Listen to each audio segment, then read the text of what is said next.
শিক্ষকদের আন্দোলন সেটাও যোগাযোগ তাদের সঙ্গে আছে, আনুষ্ঠানিক হয়তো কোনো বৈঠক হয়নি।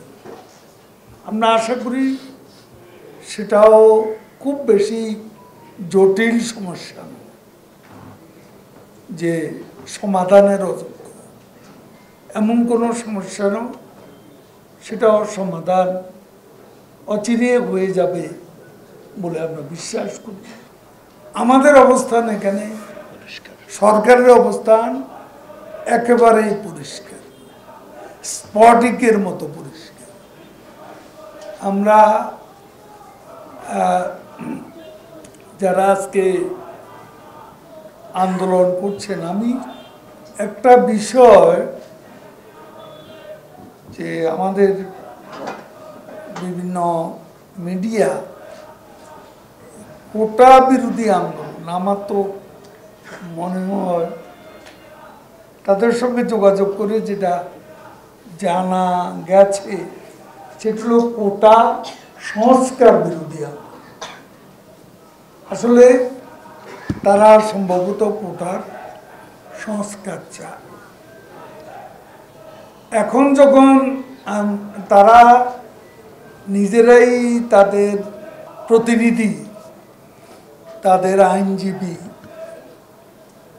কোর্টে প্রতিনিধিত্ব করবে, তাদের কথা নিশ্চয় কোর্ট শুনবে, সরকার পক্ষের কথাও শুনবে।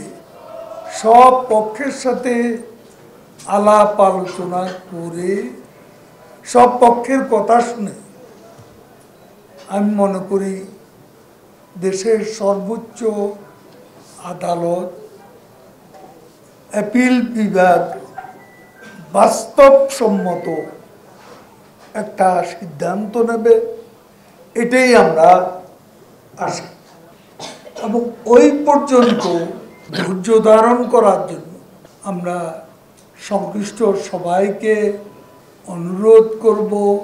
আজকে আমরা যে যাই করি তা জনদুর্ভোগের কারণ যাতে সৃষ্টি না হয় সেভাবে আন্দোলনকারীদের অবশ্যই তাদের সতর্ক মনোযোগ আমরা আশা করছি। আর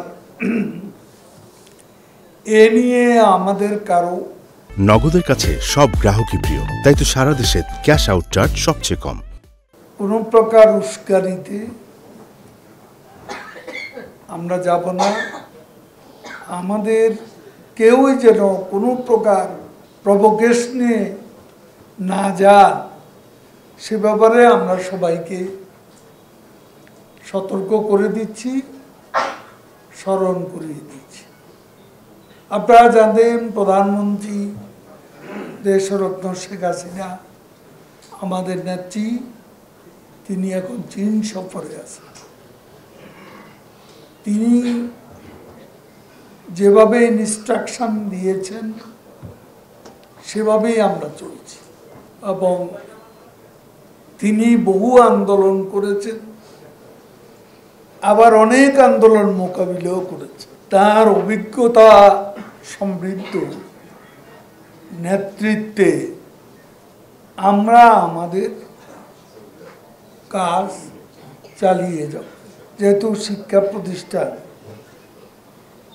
ছাত্রলীগকে খুব সতর্কভাবে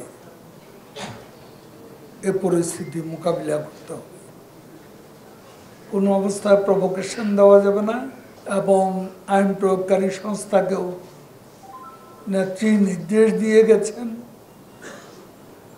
তাদের পক্ষ থেকেও কোনো প্রভোকেশন যাতে না দেয়া।